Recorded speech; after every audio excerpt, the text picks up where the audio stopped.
вечер! Здравствуйте, дорогие друзья! В эфире телеканала «Россия. Культура» новый 4-й сезон проекта «Большой балет». С вами звезда мирового балета, лауреат Государственной премии Российской Федерации Светлана Захарова. И всемирно известный оперный певец, дважды лауреат премии Грэмми Ильдар Абдразаков. Итак, Большой балет вернулся. В проекте участвуют и состоявшиеся профессионалы, и те, кто только начинает свой путь в искусстве. А еще по участникам Большого балета можно изучать географию России. С нами Мариинский, Башкирский, Бурятский театры оперы и балета. Театры Красноярска, Воронежа, Екатеринбурга, Саратова, Республики Коми. Тема первого тура – визитная карточка. Сегодня наши конкурсанты выбирают для себя любой репертуар. Они могут показать свои самые сильные стороны, продемонстрировать технику, артистизм и оригинальность. Оценивать талант и храбрость наших участников, как всегда, будут профессионалы российского и мирового балета. Представляем наше жюри. Заслуженный артист Российской Федерации, лауреат международных конкурсов, хореограф Алексей Мирошниченко. Ну а перед тем, как представить нашего следующего члена жюри, мне нужно взять большое дыхание. Итак, блистательная танцовщица, которая была председателем жюри самого первого сезона проекта «Большой балет» на телеканале «Россия. Культура», прима-балерина Мариинского театра, народная артистка России Диана Вишнева. Лауреат международных конкурсов, руководитель балетной труппы Новосибирского оперного театра Денис Матвиенко. Критики называют этого артиста танцовщиком века. Фарух Рузиматов. Нашему жюри предстоит оценить выступление каждого конкурсанта отдельно, несмотря на то, что танцевать они будут в парах. Максимальный балл – 10. В финале проекта лучшему танцовщику, лучшей балерине и лучшему дуэту будет вручен главный приз. Его преподнесет французская мануфактура «Дом». С ней работали Эмиль Галле, Сальвадор Дали, Филипп Старк и многие другие художники, создавшие уникальные авторские предметы декора. А нашим победителям достанется хрустальный пуант нежно-розового оттенка, выполненный в старинной технике «пат де вер», что в переводе значит «тесто из стекла». Итак, мы начинаем знакомство с участниками. Японская танцовщица Харука Ямада окончила Парижскую консерваторию музыки и танца, а также курсы Академии Вагановой. Уже 2 года она танцует на сцене Бурятского театра оперы и балета в Улан-Удэ. Ее партнер Эрдем Сандаков – выпускник Бурятского хореографического колледжа. Его судьбу определили тетя и дядя, ведущие солисты Бурятского театра. Именно они разглядели в племяннике потенциал и отдали в балет.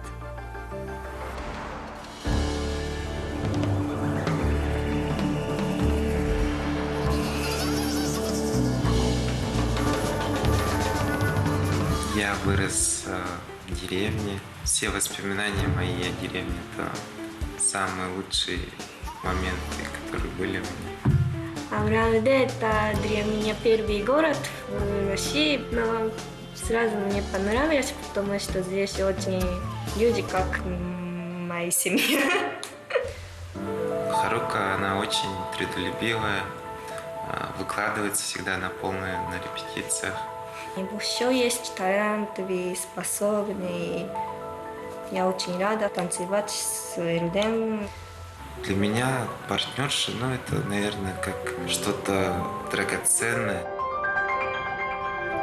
К критике я отношусь нормально. Я всех люблю.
Ребят, поздравляю вас с прекрасным выступлением. Вы были необыкновенно хороши, эмоциональные, красивые, яркие, костюмы у вас просто замечательные. Это было потрясающе. Знаете, я на вас смотрел, переживал и за вас потел. Спасибо большое. Спасибо вам. Вы выбрали самый главный спектакль из репертуара вашего театра. Постановка идет на сцене уже более полувека. Вы танцуете этот спектакль в театре или специально приготовили к проекту? Нас специально приготовили, да? Да, мы специально приготовили для проекта, но в будущем хотим станцевать этот балет. Но мне кажется, после этого выступления вы получите эти роли в Вам театре и будете их обязаны дать танцевать. эти роли.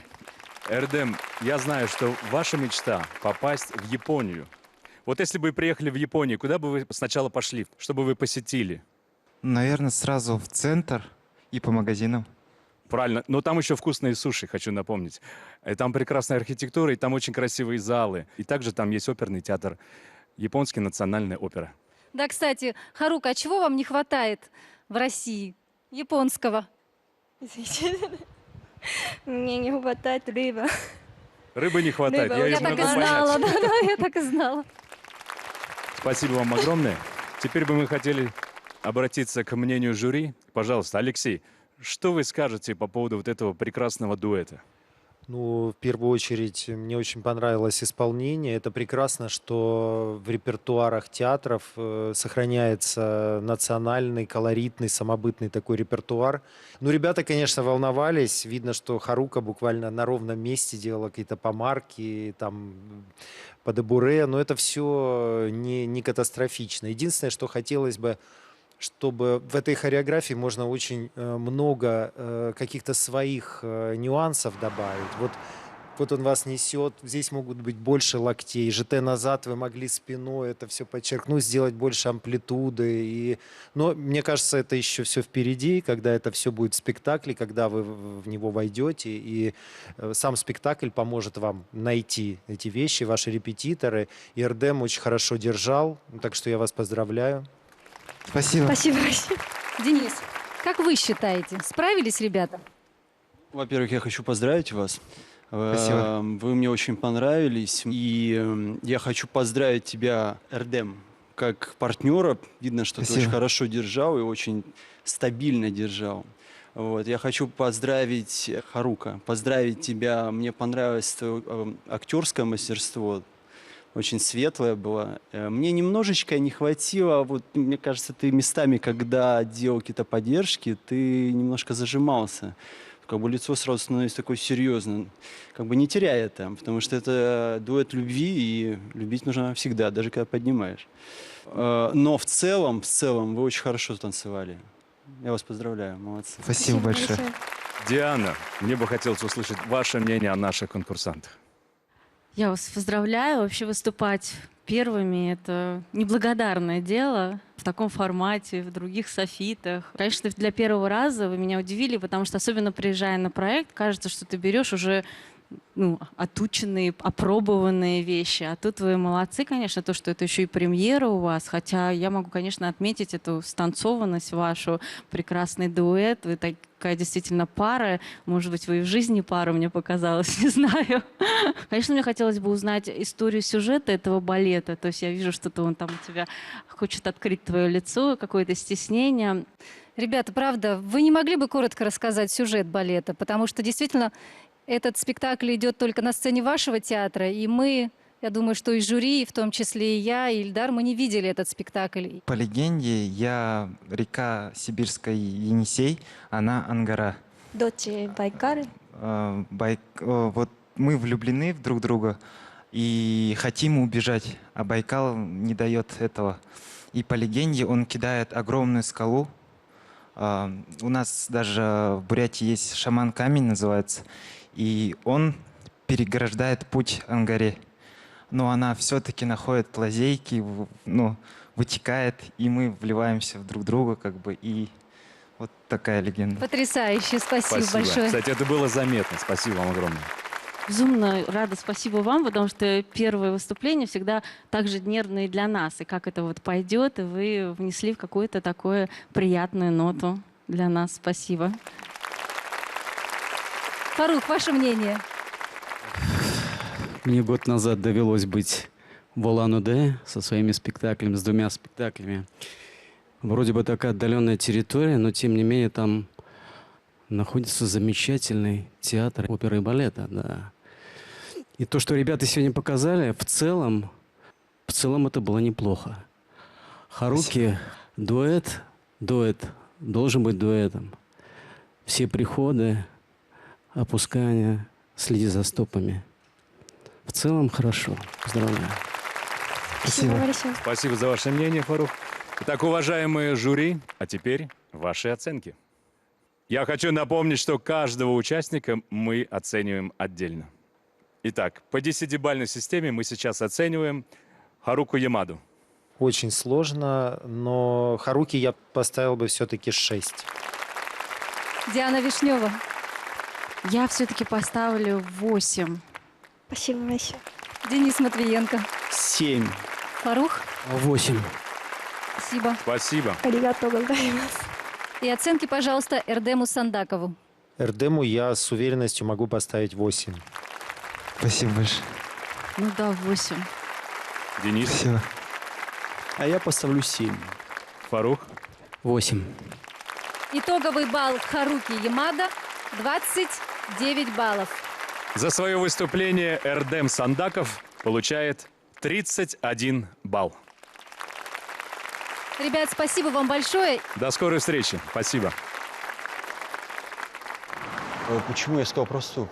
Они плохо выучены. Стоп. Да, не, они неплохо выучены. Просто она иногда делала очень неплохо, а иногда вот шлепала ими на подышать Потому бросала. что там не очень чувствуешь стоп из-за этого. Я думаю, что здесь вообще нелегко. Да.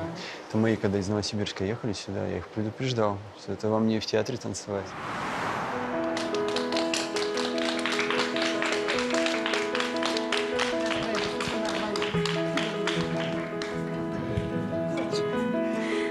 Все нормально, попрыгала так. Все нормально, все хорошо. У меня вообще просто перед выходом, наверное, коленки тряслись, все. Вот. А я как бы думал, что не будет волнений. Оно очень сильное было перед выходом. Но Я сильно переживаю. когда начали уже, ну, мне показалось, я от Харуки как-то более стал спокойней. Ну, может, ты от меня тоже нормально стало, как бы почувствовала спокойствие? Чувствую, да. Были одним целым.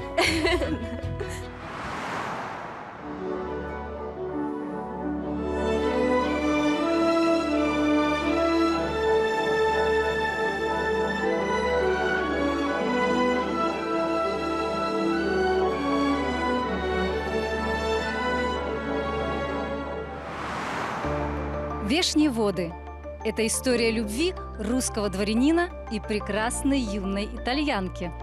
2 года назад в репертуаре Саратовского оперного театра появились «Вешние воды» на музыку Владимира Кобекина в хореографии Кирилла Симонова. Главные партии в этом балете исполнили участники нашего проекта – Кристина Кочетова и Алексей Михеев.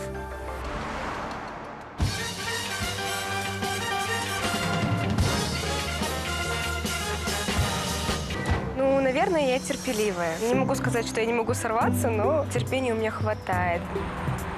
Какая Кристина партнерша в одной фразе? Вот какая она? Классная.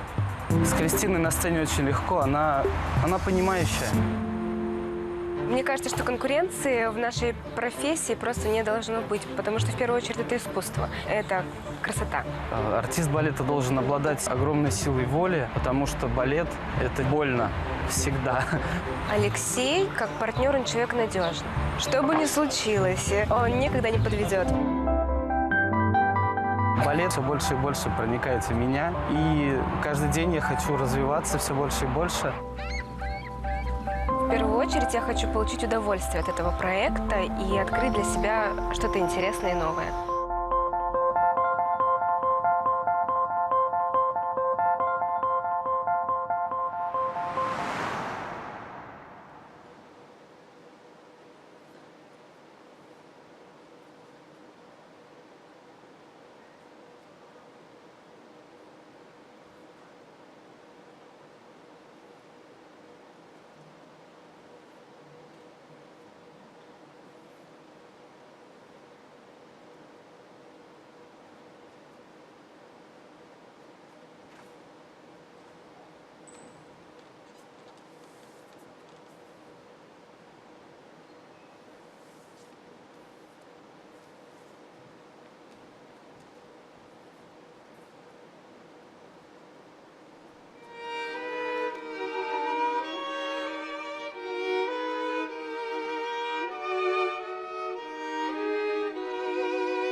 Теперь ясно, почему такие глаза выразительные. Кристина, Алексей, спасибо вам огромнейшее. Это было великолепно. То, что вы сегодня сделали, я такого еще никогда не видел. Я должна напомнить, что Алексей Михеев выступает вне конкурса. Но прежде всего я хочу вас поздравить. Недавно вы получили Спасибо. звание заслуженного артиста России. И это высокое признание. Я вас поздравляю. Браво. Поздравляю вас. большое. Поздравляем. Поздравляю вас с шикарным выступлением. Это было действительно эмоционально, неожиданно. Какую сцену из балета вы показали? Я читала, что между вами большая любовь, но вы изменяете с коварной замужней дамой, и все рушится. Ну, я думаю, что это, скорее всего, иллюзия Санина. Он вспоминает Джему. Джем присылает ему фотографию, и его терзают как бы сомнения. И его, и ее терзают сомнения. Это как любовь такая несостоявшаяся. Первая любовь, потеря любви. И поэтому она страдает. Почему-то я для себя нарисовала образ коварной этой дамы и представляла, что именно вы танцуете. Кристина уже зашла с таким строгим Да, лицом. выход был гениальный. Кристина, скажите, вы уже не новичок. В Нижегородском театре вы проработали несколько лет. Сейчас вы служите в Саратовском театре, правильно? Есть ли разница между труппами и как вы себя чувствуете в Саратове? Разницы, я думаю, что нет, что в труппе Нижегородской люди очень приветливые, добрые, так и в Саратове. В Саратове просто я познакомилась, наверное, с новым направлением как бы балета, как бы неоклассика Кирилла Алексеевича Симонова. Вот. И стало как-то разнообразнее и интереснее работа. Фарух, ваше мнение? Думаю, что Иван Сергеевич Тургенев был бы очень удивлен, если бы узнал, что по его произведению будет поставлен балет. Номер потрясающий, по крайней мере, фрагмент, который мне довелось увидеть. Исполнение блистательное. Спасибо. Спасибо. Спасибо, Фарух. Денис, Я знаю, что очень сложно танцевать такие эмоциональные спектакли, отрывки из таких эмоциональных спектаклей в гала-концертах. И, если честно, они не всегда хорошо воспринимаются. И очень сложно войти вот в кураж, войти в эту любовь, в это настроение, выйти на сцену и показать. Потому что спектакль — это всегда ты там уставший, с тебя уже 7 потов сошло, вы уже там целовались и так далее. То есть ты в настроении выходишь.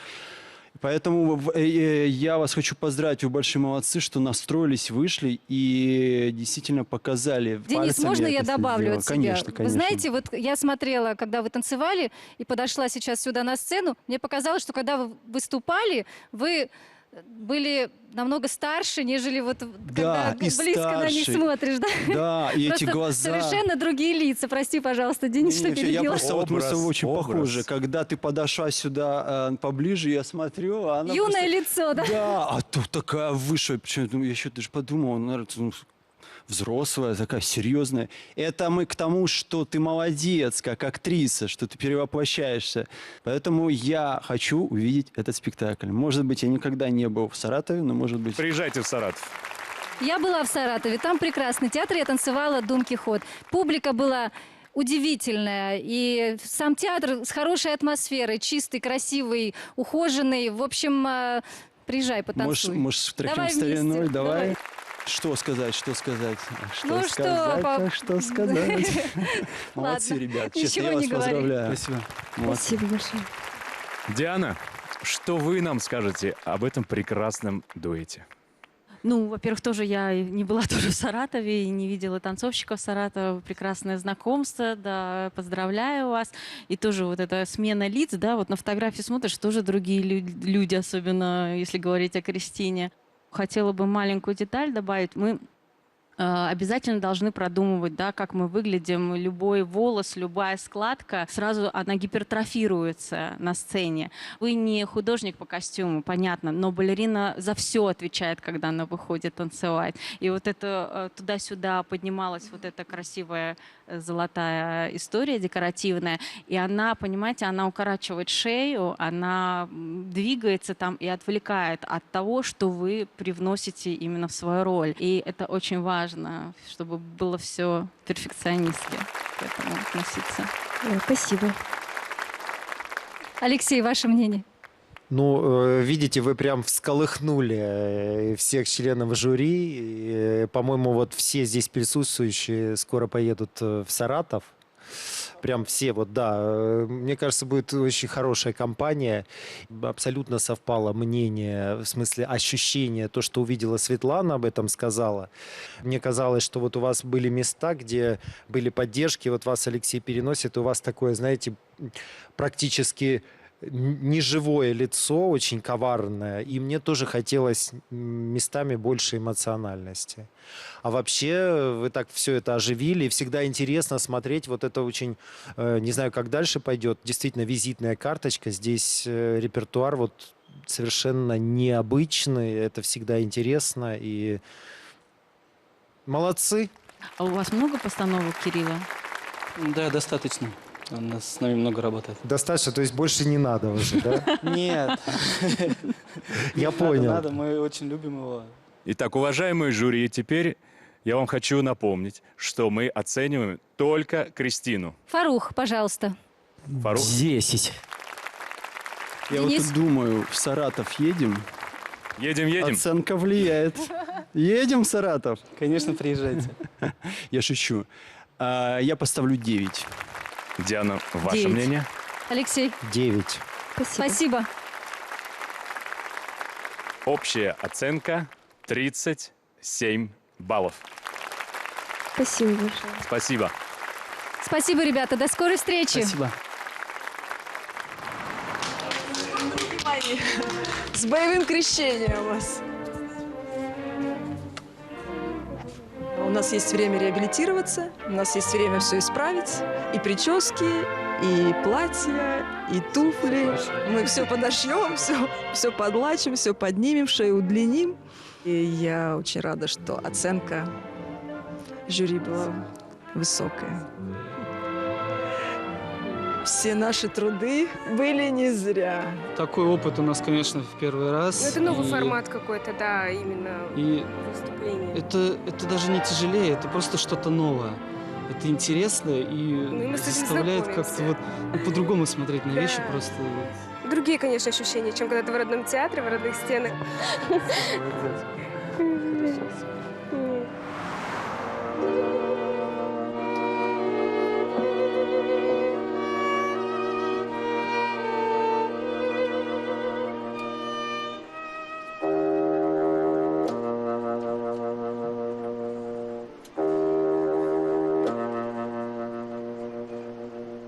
Танец всегда поднимает настроение, а если у вас шрам, и он портит настроение, попробуйте Контрактубикс гель для лечения шрамов. Контрактубикс. Возьмите лечение шрамов в свои руки. Мне особенно приятно, что среди наших конкурсантов есть танцовщики, представляющие мою первую большую сцену. Это Алиса Алексеева и Айрат Масигутов из Башкирского государственного театра оперы и балета. Сколько раз ты видел на сцене Башкирского театра оперы и балета спектакль «Журавлиная песнь»? Этот великолепный спектакль я видел всего лишь один раз, но этот раз мне запомнился. Дело в том, что в этом спектакле принимали участие мои друзья Наталья Сологуб и Бахрам Юлдашев. В основе сюжета этого балета древняя народная легенда. В ней журавли, символ свободы, справедливости и любви, помогают двум влюбленным обрести свое счастье.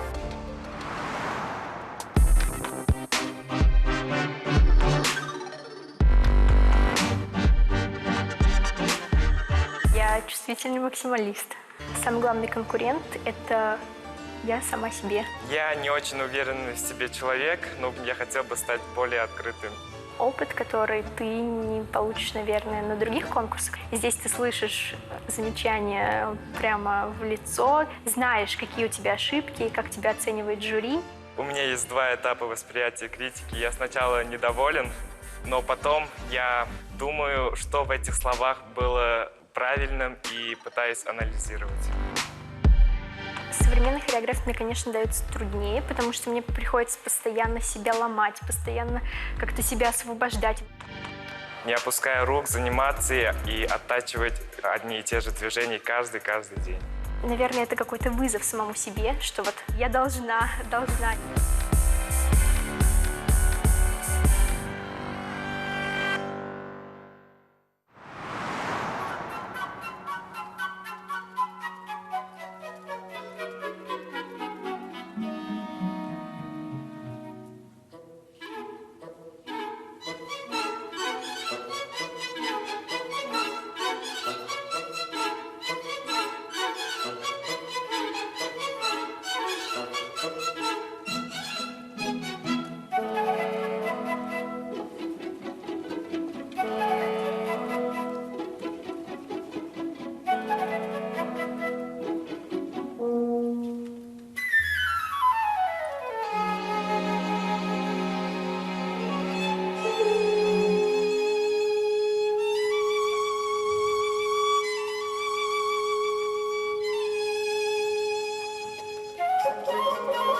Алиса, Айрат, поздравляю вас с дебютом на нашей сцене. Спасибо. Вы очень трогательная, очень нежная и красивая пара. На вас было очень приятно смотреть. Спасибо. Как у нас в Башкортостане говорят, «Бигзугар рахмат хедге». Вот именно. Постановка «Журавлиная песня» вошла в историю как первый башкирский балет. Создавался в самых непростых условиях во время Великой Отечественной войны. Сегодня он передается из поколения в поколение. Как вы готовили? Кто вам передавал эту постановку? Ну, вообще, я танцую в этом спектакле, но другую партию «Маленьких журавлей» обычно. Вот. И очень люблю этот спектакль, потому что, как я говорю, это спектакль «Душа нашего народа» башкирского. Вот. И нам очень помогла наш художественный руководитель Куватова Леонора Сафиевна, которая сама танцевала партию «Зайтунгуль». И мне кажется, Айрату было немножечко проще в этом плане, потому что у него есть башкирская У тебя была кровь. премьера сегодня. У нас у обоих. У обоих была Да. с премьерой вас. Поздравляю. Поздравляю. Алиса, вы как-то говорили, что вы поклонница Кристины Шапран. Она участвовала в первом проекте «Большой балет» и получила приз зрительских симпатий. Именно тогда, в 2012 году, я как раз открыла для себя, личность именно, вот как лично для меня, это была новая такая персона, скажем так, в балете. Кумир твой. Кумир, да, мой. Спасибо огромное. Говорят, в детстве Рудольф Нуреев, когда увидел «Журавлиную песнь» на сцене, то ему это так понравилось, что он захотел быть танцовщиком. Итак, уважаемые жюри. Я, как скажете, беру инициативу в свои руки. У меня, Пожалуйста, видите, пожалуйста, мы сколько ждем, пожалуйста. понаписал. Да. Поздравляю вас. Спасибо. Не пугайтесь, все хорошо. Вы танцевали очень юно, каким нужно. Вы сами по себе юные, очень светлые и такие молодые. И я думаю, что, наверное, это и помогало вам исполнить правильно эту партию. Но у меня есть замечание. Озвучить? Да, конечно. Вот по дуэту, когда мы делаем пируэт из-под руки, нужно же обязательно руку до стороны доводить, обязательно. Это я к партнеру. Да. И еще где-то уже в конце адажио вы по диагональке, Алис, ты бежишь сверху, а ты снизу. Надо разбегаться, бежать так бежать, прыгать так прыгать. А что ж так было неуверенно, в конце засеменило? Это же страсть, полет, любовь. Обязательно прыгать так прыгать. И вот перейдем к прыжкам. Имея такой легкий прыжок, двойной сессион-турнант, как раз на вариации, не сворачивая пятую позицию, почище надо делать. Ногу нельзя закладывать сюда, прям так. Двойной перекидной, шикарный легкий прыжок. Ножку нужно забрасывать вот в тот угол. И ты должен ее забросить и как бы встать на нее дальше, понимаешь? То есть ты правую должен махнуть выше, чем на 90 градусов, а потом встать на нее в арабеск. И вести андедан. Получается правый андор, левый андедан. Не доводишь, можешь делать это шикарно. Ты хорошо делал, но можешь делать это намного лучше. Денис, когда ты успел все записать? Ты понимаешь, у меня очки, понимаешь? Мастер-класс от Дениса У меня Матвиенко. как один глаз там, Ценно. один здесь. И еще, вот у тебя вариации, ты андедан, аттитюд не вышли. Вот. Но это не очень хорошо, потому что имея такие большие пятаки, ты должна была крутиться, понимаешь? А не вышло. Но молодец, что не потеряла настроение, не огорчилась. Это правильно. Алексей всю жизнь говорил, муки творчества на сцене никому не нужны. Вот ни в коем случае. Бывает, не вышло. А молодец, что улыбалась. Вообще молодцы, поздравляю.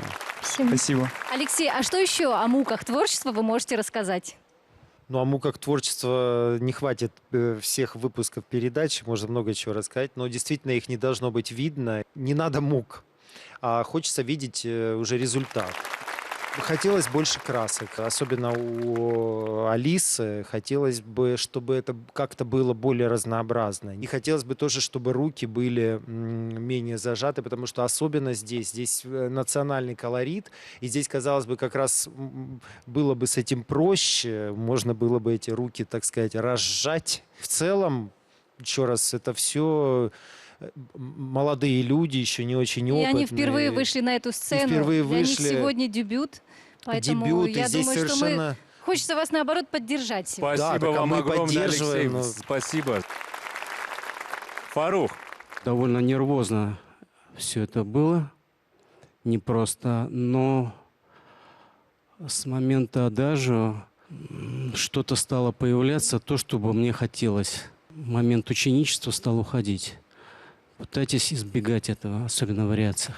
Фарух, я Спасибо. абсолютно согласна, потому что, когда я смотрела вот именно к концу выступления, ребята как будто бы успокоились, как будто бы растанцевались, почувствовали себя на ногах, как говорится. Мне кажется, все было прекрасно. В конце они просто раскрепостились, и они поверили друг другу.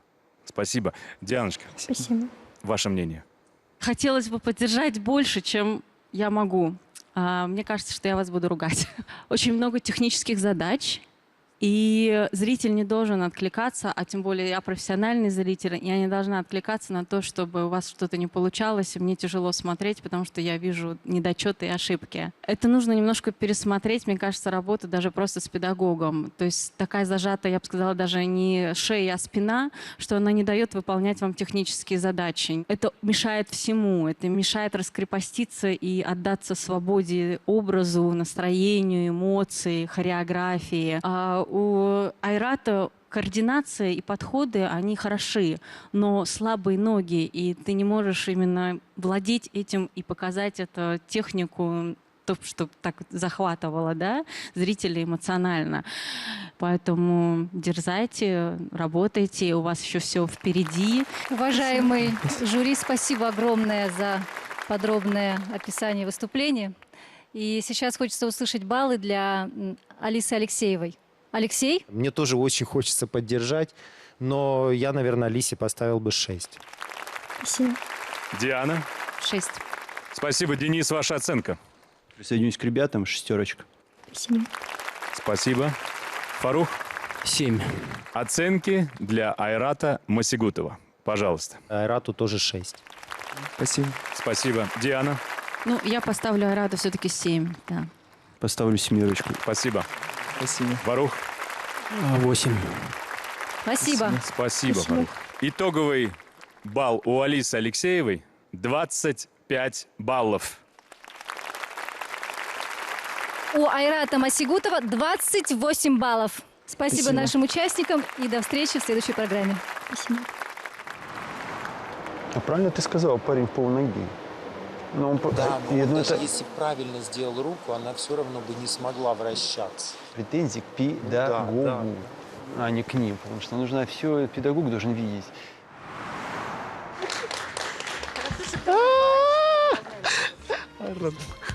Молодец. Вообще как? Ощущение? Вначале вообще так, да. Разманалась, да? Это для вас самый трудный. Ладно, только не плачь. Мы очень волновались. И сейчас мы еще, мне кажется, даже как-то не отошли от выступлений. И еще не совсем понятно, как мы себя чувствуем, да? Но было очень страшно. Было очень страшно, да. Ну, если честно, уже на репетиции не совсем все получилось. И как бы, в принципе, я была готова ко всему. Ну, конечно, мы хотели Хотелось станцевать лучше, хорошо, да. станцевать. Но что есть, вышло то так. есть. Что теперь? Мы справились. Мы, конечно, не Относительно. справились, но Мы во всяком преодолели случае, это. Первый. да. Самое главное начать, наверное.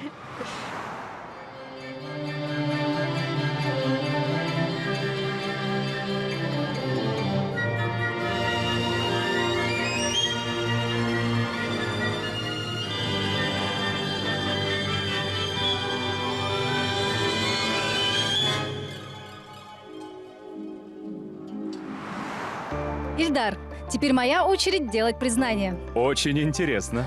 Одна из моих любимых партий – сказочная царица Шахерезада. Именно в этом образе я танцевала в знаменитом фокинском спектакле на одной сцене с нашим замечательным Фарухом Рузиматовым. Очень люблю в этом балете особый восточный колорит, пластику, костюмы. Так что сейчас я немного завидую нашим следующим участникам. Елизавета Корнеева и Иван Негробов – солисты Воронежского театра оперы и балета. Они представят нам сразу несколько фрагментов из балета «1001 ночь».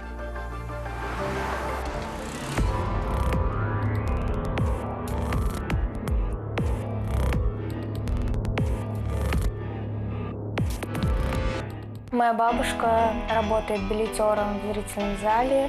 Мой отец – заслуженный артист России. Мои достижения в жизни на данный момент – это то, что я исполняю сольные ведущие партии в нашем театре. Безусловно, это номинация на театральную премию «Золотая маска». В училище я не любил учиться. Поначалу мне вообще не очень хотелось заниматься. Близкие говорят, что я трудолюбивый человек и честный. Я всегда готова прийти на помощь. Я жизнерадостный, целеустремленный и добрый. Я даже не представляю, как можно быть артистом балета, не любя свою профессию.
Елизавета, Иван, поздравляю вас с премьерой на этой сцене, с потрясающим выступлением. Поддержки были выполнены, я как балерина могу сказать, просто уникально легко. Иван, видимо, вы хороший партнер.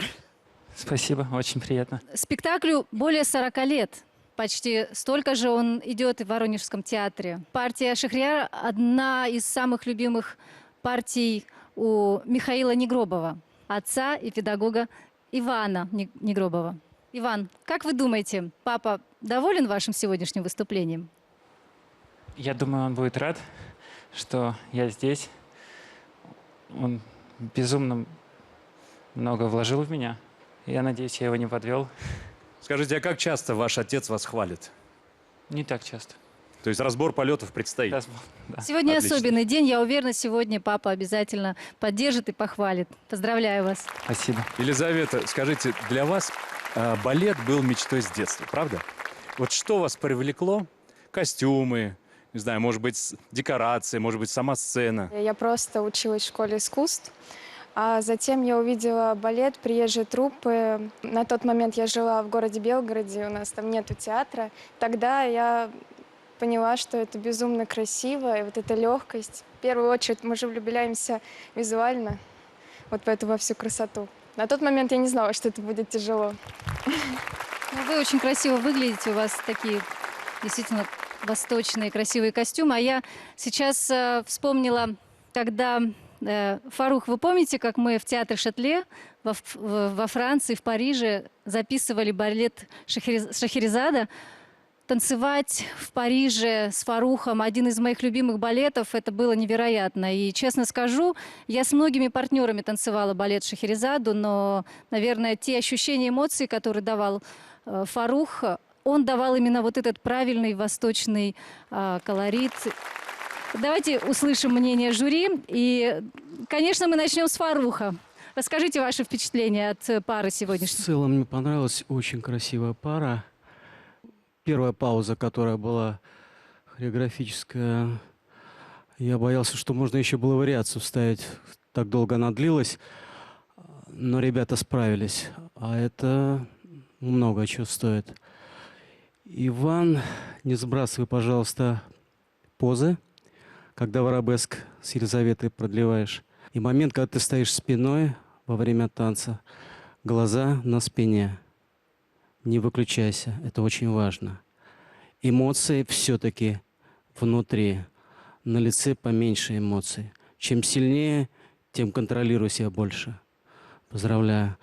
А Елизавета мне показалась слегка отстраненной, но в этом был свой шарм. Ну, при ее блистательной, феноменальной красоте. Спасибо, Фарух.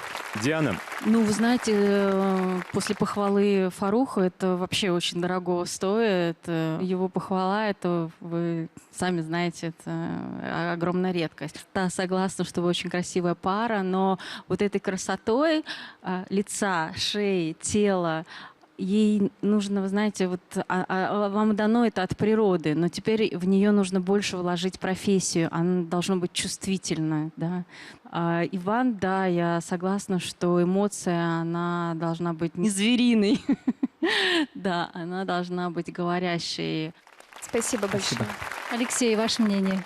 Хочется еще увидеть эту пару в других партиях и выступлениях.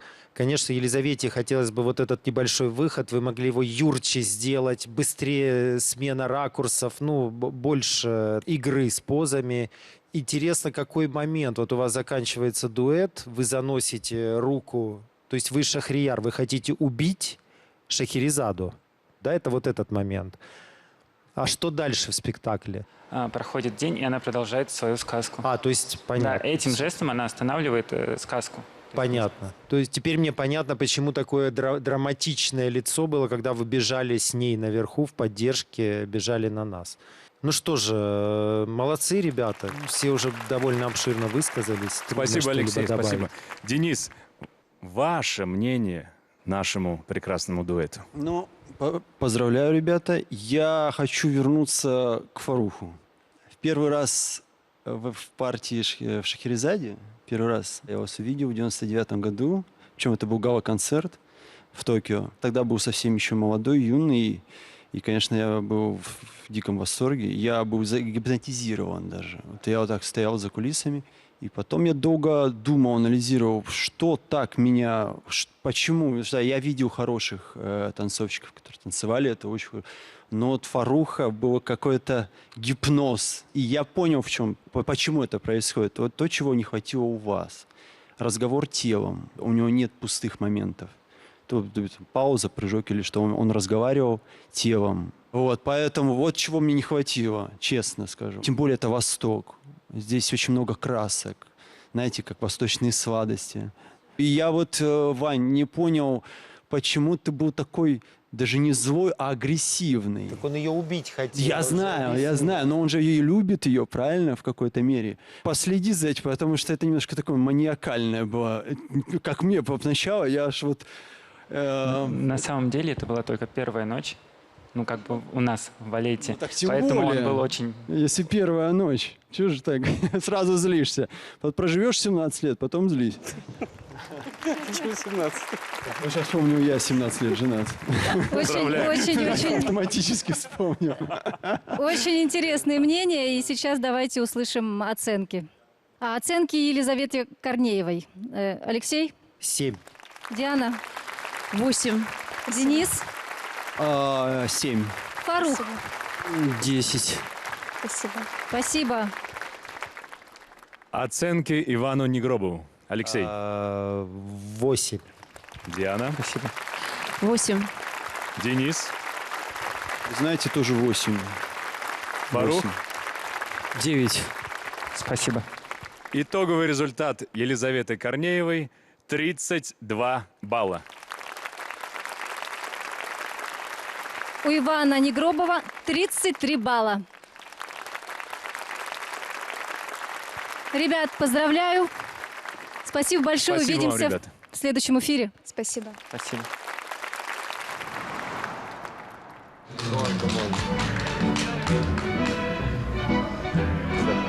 Ребята, мы вас поздравляем. Молодцы. Ребята, мы вами гордимся. Молодцы. Да. Ванечка, это не первая сказка, это то, что было до первой сказки, до первой ночи. Да, вот, а так молодцы. Стояли, очень здорово, что Фарух вас похвалил очень.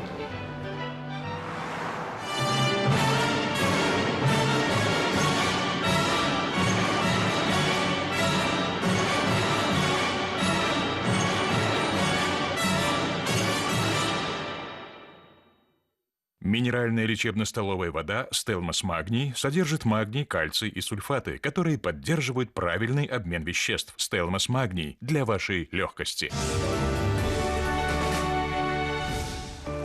Солисту Екатеринбургского театра «Урал-опера-балет» Арсентию Лазареву 21 год. Он уже успел поучаствовать в мировых премьерах балетов «Приказ короля» и «Пахита» и в российской премьере «Вальпургиевой ночи». В балет Арсентий пришел из народных танцев, а самым своим любимым предметом в училище называет сценическую практику. В паре с Арсентием Лазаревым вне конкурса будет выступать прима-балерина театра «Урал-опера-балет» Елена Шарипова. Для визитной карточки Елена и Арсентий выбрали балетную классику по ДД из «Праздника цветов» в Чендзано. Елена Шарипова и Арсентий Лазарев.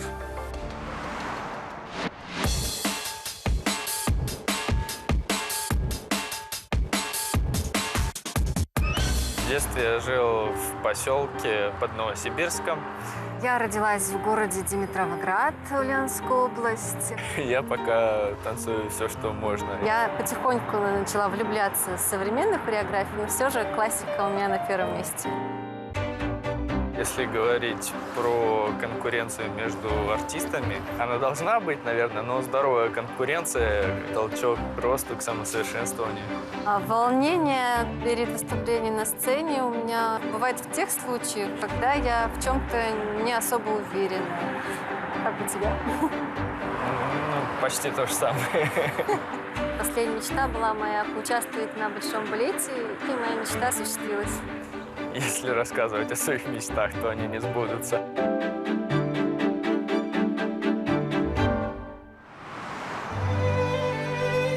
В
Мне очень нравится. Алена и Арсентий.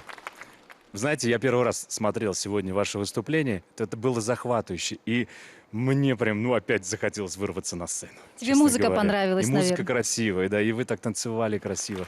Ты знаешь, Ильдар, ребята Спасибо. выбрали действительно одно из самых сложных ПДД.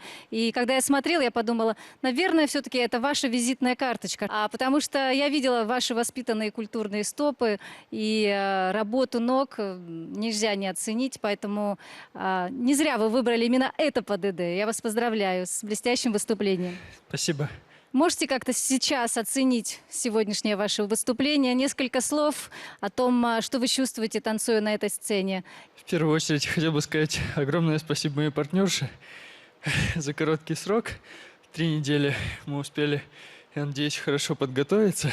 Да, Алена не принимает участие в проекте. И огромное вам спасибо за то, что вы поддержали в проекте Арсентия. Это очень важно. Конечно, я всегда, если честно, мечтала станцевать на этой сцене. И выступить с Арсентием для меня тоже большая радость, потому что мы с ним где-то 1,5, наверное, года танцуем в театре вместе. Арсентий, а кто готовил с вами это ПДД? Вячеслав Владимирович Самодуров. Он сейчас за кулисами очень переживает, внимательно смотрит и следит за своими учениками. И я его хочу поздравить, потому что сразу видно, что с вами работал большой профессионал. Низкий ему за это поклон. Огромное спасибо. Денис, ваши впечатления? Во-первых, хочу поздравить вас. Вы огромные Спасибо. молодцы. Слава проделал большую работу с вами, потому что виден и стиль, и перекрещенные ноги на крозе, что требует Бурнанвиль. Хорошие заноски. В конце уже начали болтаться стопы. Ну, это действительно очень сложное ПДД. Это мое самое первое ПДД, которое станцевал на 1-м курсе. Я помню, что я просто уползал в прямом смысле слова. Это было, тем более в таком возрасте, это сложно. Стопы ты не бросал, я думаю. Я думаю, что я хотел бросить балет после этого ПДД. Да, было весело. Но я хочу поздравить, честно хочу поздравить. Я знаком с Арсентием. Да, он выпускник Новосибирского колледжа. По окончанию я, по-моему, сам и сказал: езжайте.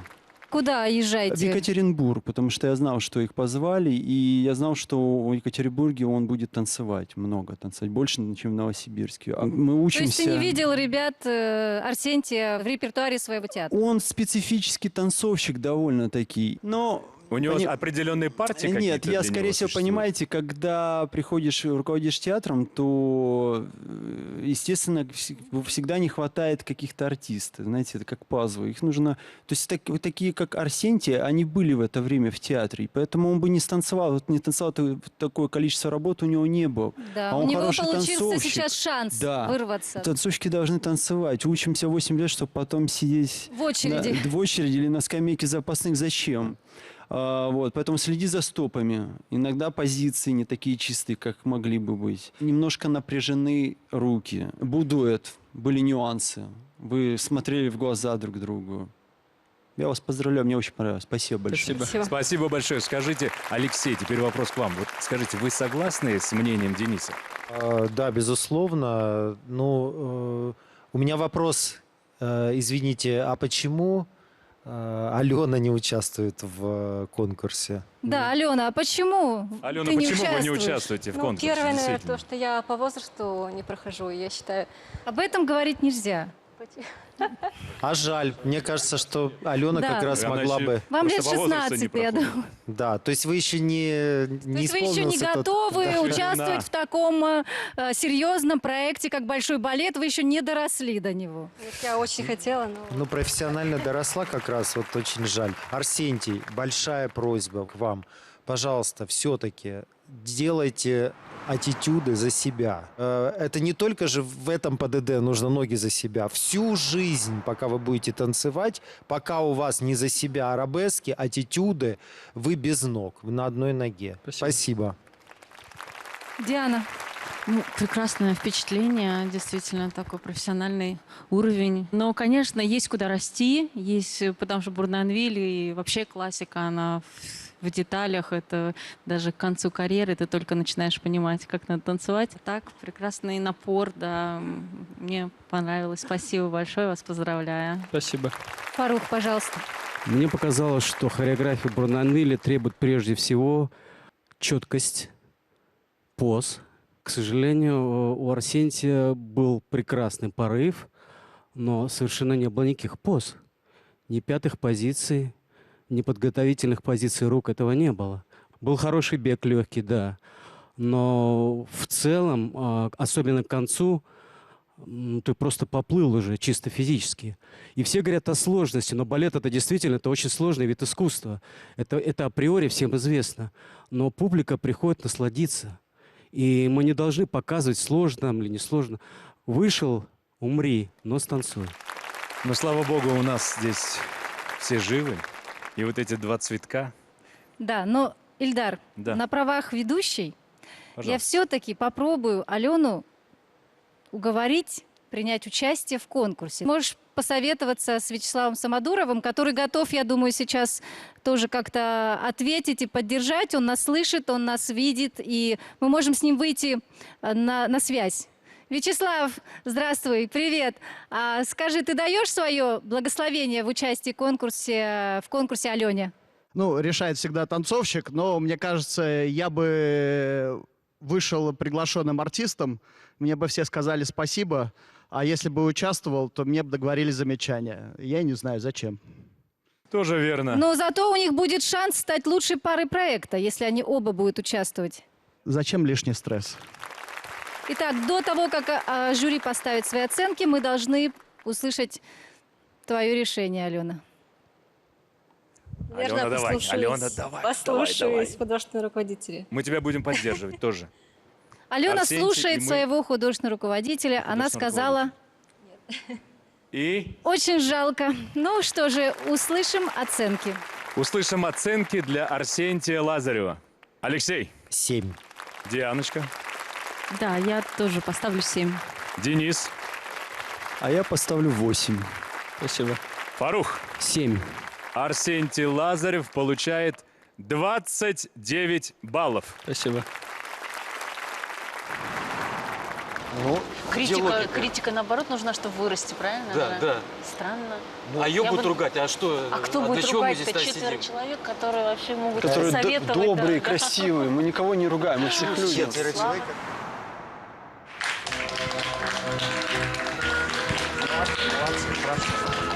Молодцы, по-моему, очень хорошо танцевали, собрались в таких тяжелых условиях. Просто здорово, очень рад. Хорошее начало. Я думаю, мы справились и со светом. То, что жюри было близко, это даже придавало какие-то новые эмоции. И, в принципе, мне все понравилось. Все было хорошо.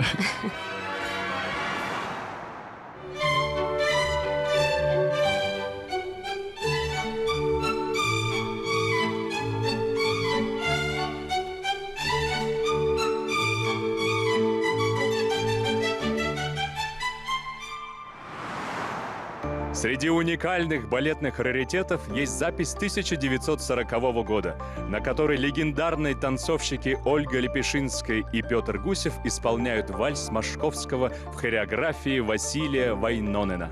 Ольга Лепешинская вошла в историю балета прежде всего как законодательница московского стиля. Балерина говорила: «Я должна танцевать быстро, чтобы меня не успели разглядеть». Но мы не сомневаемся, как бы быстро ни исполняли вальс наши конкурсанты, зоркое жюри успеет отметить каждый нюанс. Сегодня вальс исполнят солисты Государственного театра оперы и балета Республики Коми Анастасия Лебедик и Ринат Бикмухаметов.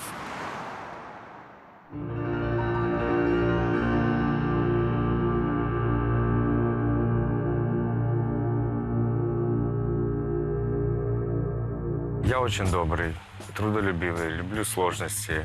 Я очень люблю танцевать. Для меня балет, как бы это странно ни звучало, это удовольствие от результата, который я в итоге получаю. Хотя сам процесс для меня очень сложная часть. Я родился в небольшом поселке. Естественно, про балет я даже и не знал, что это такое. Когда уже приехал сюда, в город, понял, куда я попал и что работать.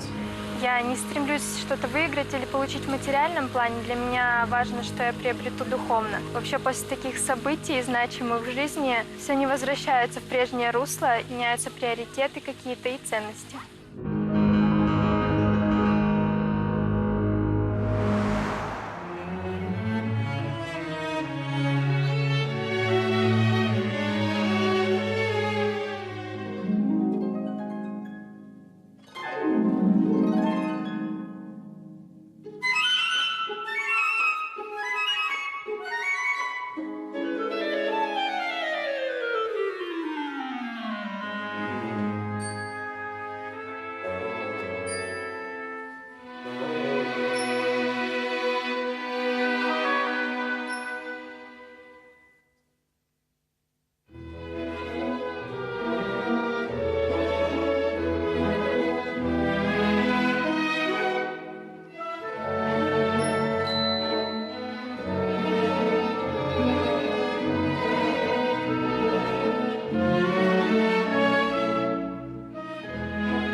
Анастасия, Ренат, спасибо вам огромнейшее.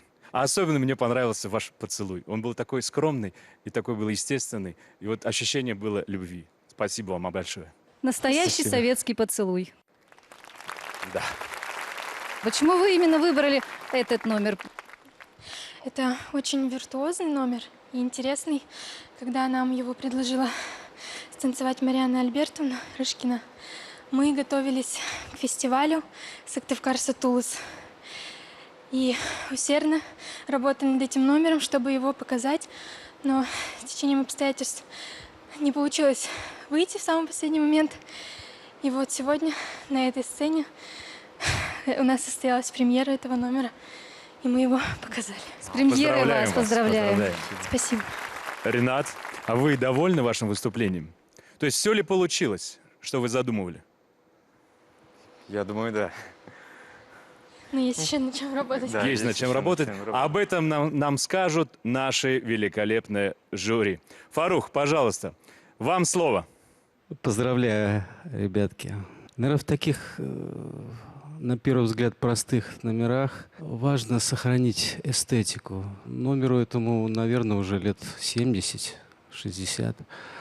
Возможно ли сохранить эстетику в 2020 году? Наверное, невозможно. Вы попытались это сделать, старались, это было видно, что вы стараетесь. Что могу вам посоветовать? Не старайтесь, в балете не надо стараться, это видно сразу. В балете что важно? Много заниматься, слушать замечания педагогов, профессиональных педагогов, и слушать свое сердце. Наверное, при сохранении вот каких-то этих качеств возможно, что родится что-то, что может затронуть душу. Денис. Шарм этого номера в том, что здесь нужно показать ту эпоху военную. Да, это и костюмы, и если посмотреть старые записи, вот эти все, вот в этом есть стиль и шарм этого номера. Мне этого не хватило. И я не соглашусь с Фарухом, что это можно передать. Возможно это передать. Нужно посмотреть фильмы, посмотреть балеты, пленки тех времен, как тогда танцевали, и вот примерно передать это. Потому что если танцевать это в стиле 21 века, оно теряет шарм. Этого мне не хватило. В поддержке все гениально, двойная рыбка, просто потрясающе. И, может быть, если бы вы это добавили, тогда бы я сказал, что это действительно ваша визитная карточка. Спасибо. Диана, мне бы хотелось услышать ваше мнение о наших конкурсантах. Мы все знаем эти записи Лепешинской. И, конечно, то, как она летит, то, как она разгоняется, то, как она бесстрашно идет на эти полеты в рыбки или бросается в руки партнера, это все должно присутствовать. И мне кажется, здесь еще очень не хватает профессионального уровня. Может быть, если бы это было какой-то вот это вот стиль и бесстрашие, и прекрасно выполненные поддержки, они уже есть, но к ним нужно прибавить много чего. Поэтому я вам желаю, чтобы вы находили в своей жизни те встречи, тех людей, тех педагогов, тех менторов для себя, которые вам бы давали понятие высокого стиля и нашей профессии. Спасибо. Замечательно, спасибо большое, есть к чему стремиться. Алексей. Фарух сказал, можно ли сохранить? Он поставил вопрос. Денис сказал утвердительно, а я хочу добавить к этой фразе восклицательный знак, потому что не только можно ли, не только можно, а можно, даже три. Нужно. Вот, совершенно верно. Надо передавать дух. Вот самое главное, что не случилось сегодня, дух этого номера. Ведь темп у вас был абсолютно нормальный. В этом и есть вот эта многогранность, многообразие вот этих разных эпох, которые мы должны бережно хранить, тем более, что не так уж много осталось на плаву замечательных постановок советских. Ребята, слава Богу, что вы попали сюда и что вам есть еще над чем работать. И я уверен, что вы добьетесь успехов. Спасибо. Спасибо большое нашему уважаемому жюри. А теперь оценки Анастасии Лебедик. Диана, вам слово. Я поставлю 6. Денис. Я поставлю все-таки 7. Фарух. 6. И Алексей. 6. Спасибо. Спасибо. Ну а теперь оценки Ренату. Фарух, давайте с вас начнем. 7. Спасибо. Диана. 7. Денис. 7. Алексей. 7. Спасибо. Спасибо. Анастасия Лебедик за свое выступление получает 25 баллов. За свое выступление Ренат Бигмухаметов получает 28 баллов. Спасибо. Спасибо.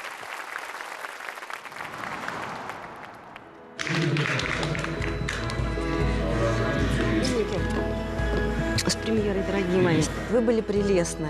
Да, возможно, чуть-чуть не хватило того драйва, да, который вот хотелось бы. Но в этом нет ничего страшного.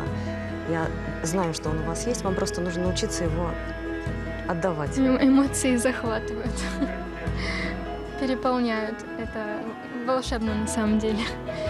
Все супер, все круто. С партнером мне повезло очень сильно, потому что не каждый сможет Такой Мне номер, тоже правда, партнерша есть. выдержит. Спасибо.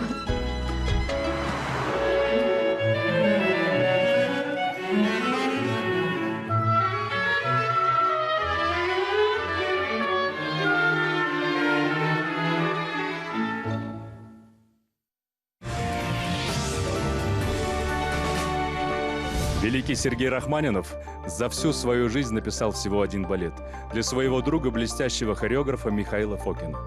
Другого постановщика своей музыки композитор не видел.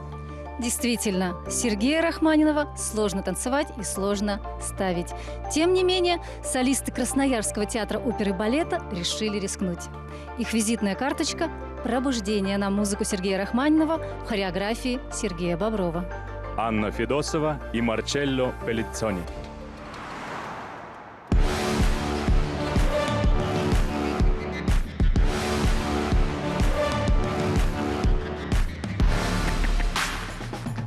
Я начал чувствовать балет, когда я уже находился в России.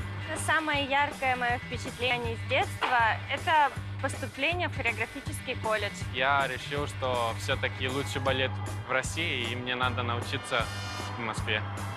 Могу абсолютно точно сказать, что я счастливый человек.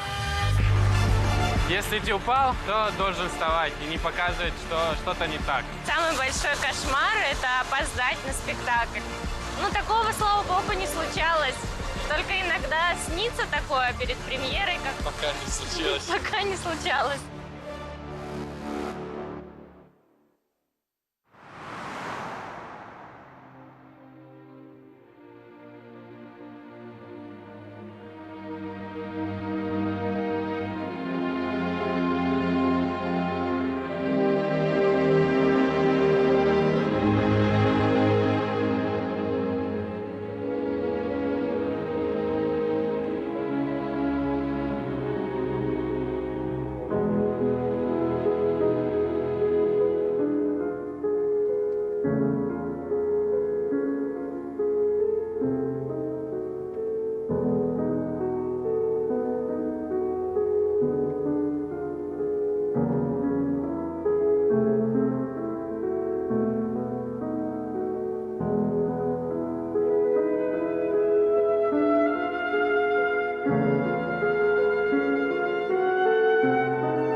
Аня, Марчелло, было потрясающе.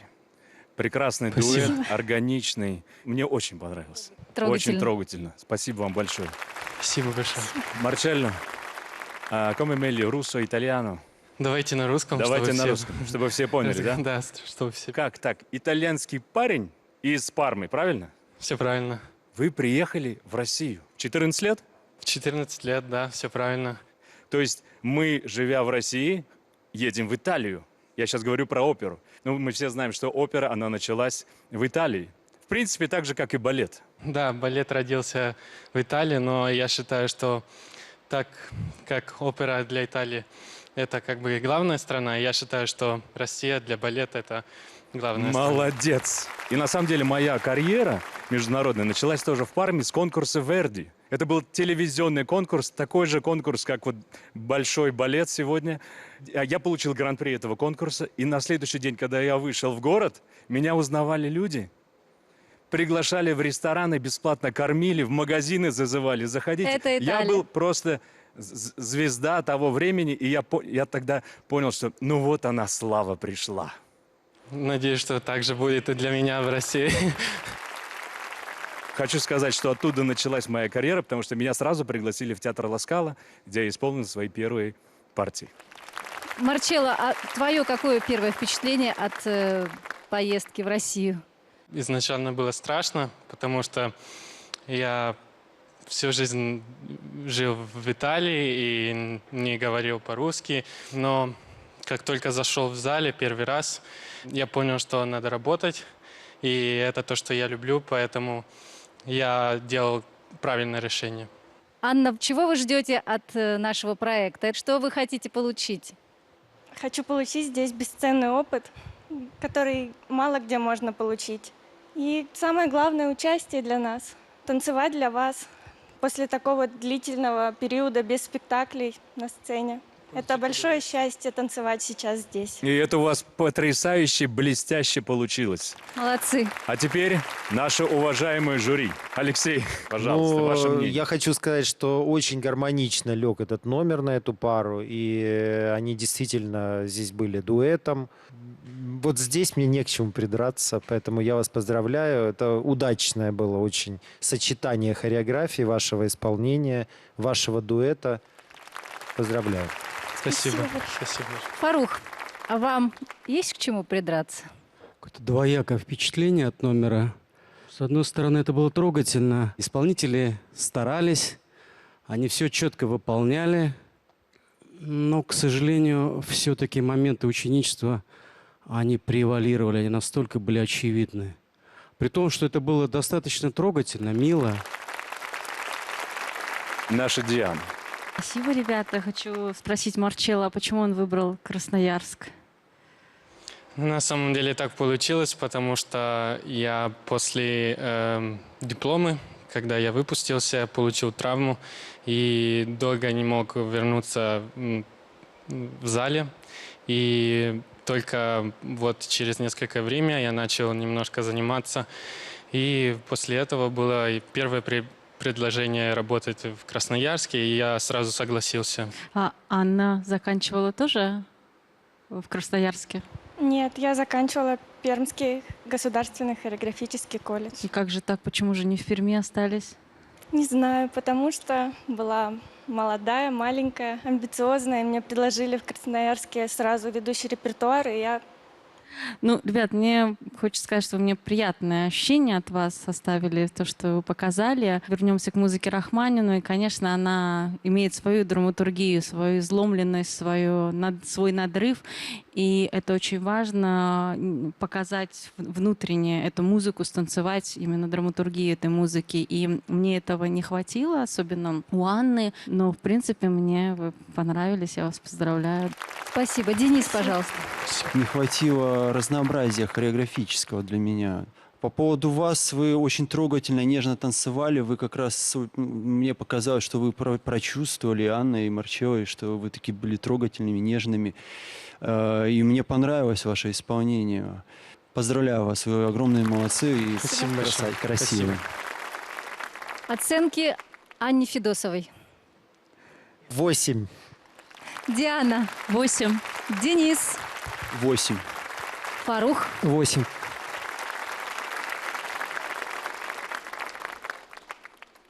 Оценки Марчелло Пеллинцони.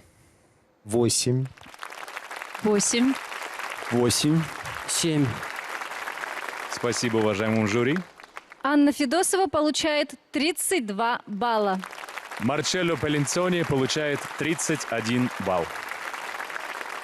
Анна, Марчелло, спасибо. Грация мille, спасибо большое. До встречи. Вы молодцы. Вы молодцы. И Рахманинова вы прочувствовали. Извините, я Всё пойду. вы сделали. Все вы сделали. Да? Хотелось бы, чтобы как бы жюри проходило на таком уровне немножечко обсуждение лично вас, как персоналии, наверное, да? Хотелось бы. Так что... Ну, не знаю, что повлияло на все на это. Вы просто были сегодня воодушевленные, одухотворенные. Вы почувствовали музыку, эти волны, все это было. Был Рахманинов. Была вся задача поставлена балетмейстером, все вы сделали. Вы молодцы. Чисто я немножко, да, конечно, волновался. Но я думаю, Аня тоже. Но мы старались. Мы старались не показывать это, да. Танцевали в удовольствие. Да, постарались, да, это получить удовольствие от номера.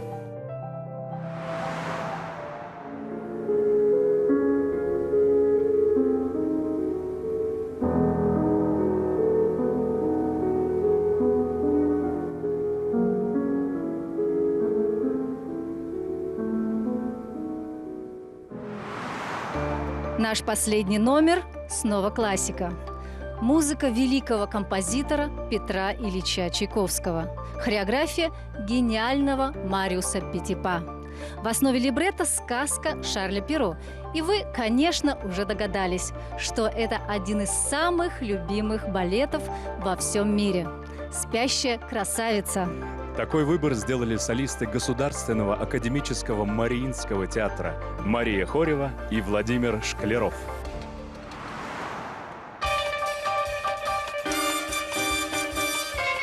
Петербург для меня это самая красивая в мире родина. Я учился в старейшей балетной школе, основанной в 1738 году. Я должна была поехать с танцовщиком из нашего театра Никитой Корнеевым, но случилась травма, и он не смог поехать, к сожалению. Я уверен, что у Никиты впереди еще будет много интересных проектов. Это должно только закалить его и придать ему по-хорошему спортивную злость. Я очень благодарна Володе за то, что он согласился принять участие в проекте. Будет волнение, Маша будет волноваться, и мне очень хочется поддержать ее, и чтобы моя уверенность в моем взгляде, в собственном, чтобы она передавалась ей тоже, чтобы, выходя на сцену, она уже получала удовольствие.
Мария, Владимир, это было потрясающе.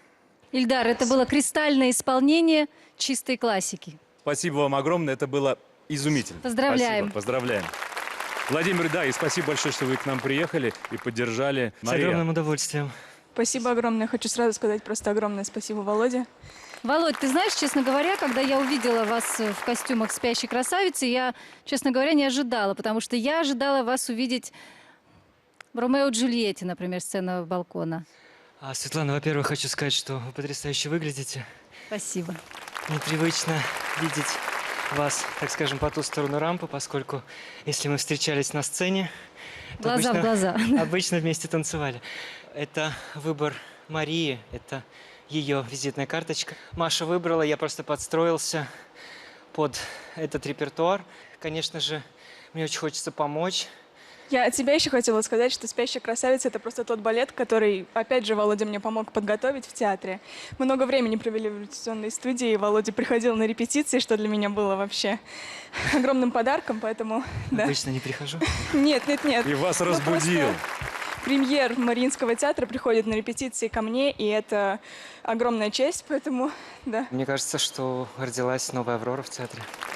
Мария, ты не танцуешь спящую в Мариинском театре? Я станцевала только один раз. Премьера у Маши была буквально в феврале. В феврале, 23 февраля, как раз с Володей. 23 февраля, да. Я вот, знаете, должна сказать обязательно сегодня. Это прекрасная молодая балерина, это великая балерина, замечательная, всегда юная. Они выпускались у одного педагога, у Людмилы Ковалевой. Это гениальный педагог, я должна об этом сказать. Мне удалось даже с ней поработать. И она подготовила со мной партию «Повелительницы Дриад». И я ей безумно благодарна. Это очень сложная партия. И она меня так гоняла, она из меня все соки вот вспоминаю, но благодаря тому, что она меня по 3 раза заставляла проходить подряд эту вариацию, я ее выдержала и достойно станцевала. И когда я пришла на просмотр в Мариинский театр с этой вариацией, все артисты, которые собирались тогда посмотреть на меня, они мне все аплодировали. Это было вот я еще раз хочу сказать, гениальный педагог, низкий ей за это поклон, за то, что она все эти годы продолжает растить потрясающих балерин, наше будущее поколение русского балета. Диана, сразу вопрос. Вот ваша оценка Марии, что вы скажете по ее выступлению? Спасибо, Света, что вспомнила Людмилу Тинну. Конечно, это самое главное, наверное, когда ты уже попал на «Зодчего Росси», это уже не то, что удача судьбы. Когда ты попал к такому педагогу, как Людмила Тинна, это уже, конечно, такой определенный бриллиантовый билет на то, что она вложит в тебя те правильные азы, которые до сих пор, будучи я еще танцую, я до сих пор, это все огромный мой фундамент. И чем старше становишься, тем больше ты из этого можешь копать и брать. Вот, не знаю, я, наверное, на правах все равно, так как Мариинский театр, я из Мариинского театра, и я не могу первой говорить, я должна передать слово Фаруху, потому что преемственность поколений. А я не из Мариинского театра. Нет, ты из Всего лишь Мариинского 30 лет. театра, да. Я хочу, чтобы именно была такая иерархия поколений, и я хочу, чтобы первый сказал Фарух. Да, и хочу заметить, до сих пор Мариинский театр говорит о спектаклях Фаруха Разиматова. Спасибо. Когда ты танцуешь в дуэте, ты танцуешь ПДД, рядом с тобой есть партнер. И закон сцены, взаимодействие энергии никто не отменял. Если ты не смотришь на партнера, если ты не передаешь ему свои ощущения, свои чувства, ты от этого не выигрываешь, ты от этого только проигрываешь. Чем больше ты отдашь, тем больше ты получишь. Поэтому возьми на вооружение. Спасибо большое. Что касается премьера и солиста Мариинского театра Владимира Шклярова, то думаю, что дифирампов ему очень много сделали сегодня. Что я могу посоветовать Володе? Есть поклоны разные, Владимир. Есть поклоны классические, есть поклоны характерные. Поэтому никогда не путай рафинированные ПДД «Спящей красавицы» с поклонами Дон Кихота, к примеру. Это разные вещи. Нельзя вальяжно себя вести на сцене. Здесь нужно быть максимально сохранять петербургский стиль. Любое фривольство здесь недопустимо. Поэтому если ты возьмешь для себя на вооружение такие мелочи, возможно, ты только от этого выиграешь. Поздравляю. Полезно. Спасибо. Да, Володь, ну, в любом случае, ты звезда, с тебя и спрос по полной. А я думал, сейчас начнем уговаривать Владимира поучаствовать в конкурсе. Нет, не будем? Я тоже надеялся. Мне тоже очень хочется какие-то вещи проговорить, потому что они важны. Очень много в ПДД, в этом синкопированных акцентов, которых у тебя, Мария, отсутствует. Да, то есть это когда бег знаменитый к партнеру и встает в арабеск. Тарарарам. Это важно попасть не тарарарам, тарарарам. Я должна увидеть эту фотографию. Да, 5-я позиция с такими стопами. Ну, грех не делать самые чистые 5-е и 5-е и 5-е. Аттитюд, который поворачивается спиной. Всегда педагог в этот момент говорит: так, ногу за себя, ногу за себя. Балерина не может это проверить, она не видит себя в зеркале. Это обязательно запомнить на всю жизнь. Шене. Все шене и в вариации, и в адажу, они должны быть намного сильнее и быстрее, и музыкальнее. Ну и, конечно, партнерские туры, они должны быть намного сильнее и больше на уровне Мариинского театра. Да, это чисто время, партнерство и наработки, да, вместе в зале. Желаю успехов, удачи. Да. Спасибо. Денис, пожалуйста.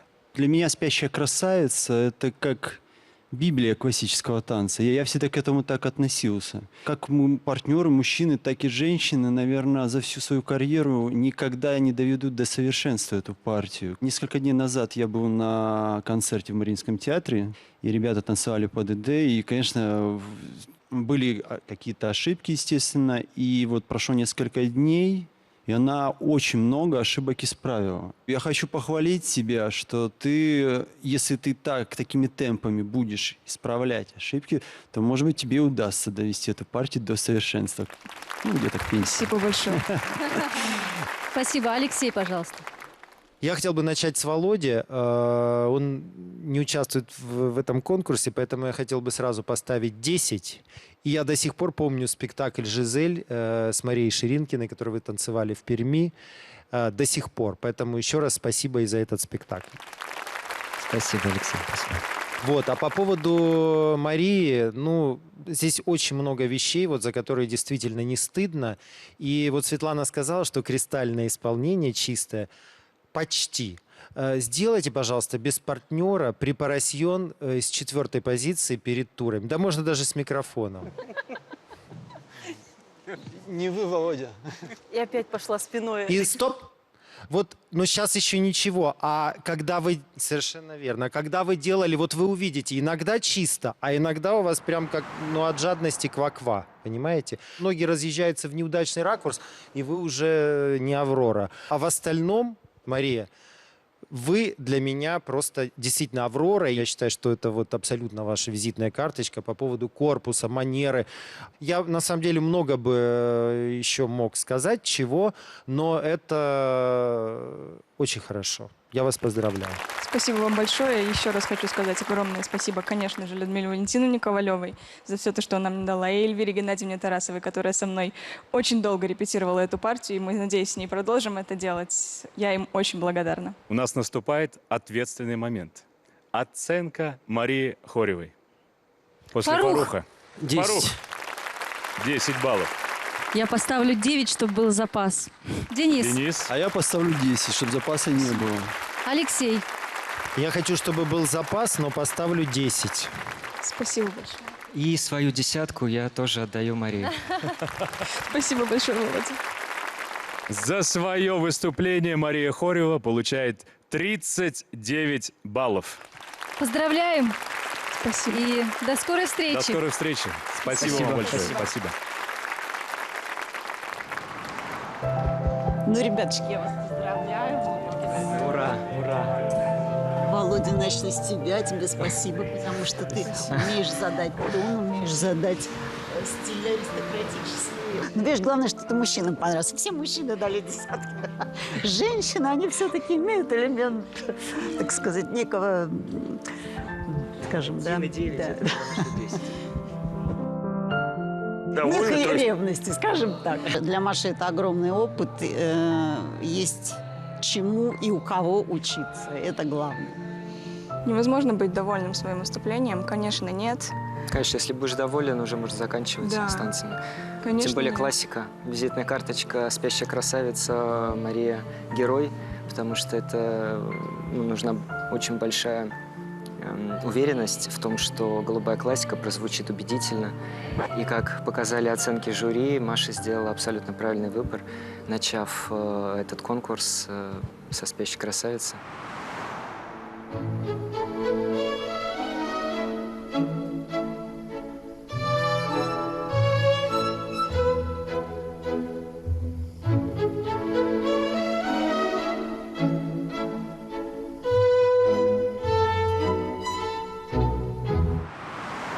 Итак, все оценки выставлены, а значит, настало время открыть нашу турнирную таблицу. Давайте посмотрим, как распределились баллы после первой программы.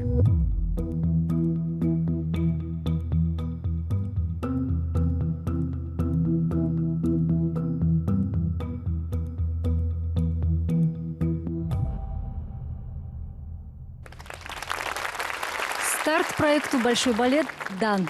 И мы очень надеемся, что с каждой программой вы, дорогие зрители, будете все больше и больше влюбляться в это замечательное искусство. А еще мы рассчитываем, что у вас появятся свои фавориты среди наших конкурсантов. И вы будете следить за их судьбой, болеть и переживать вместе с нами.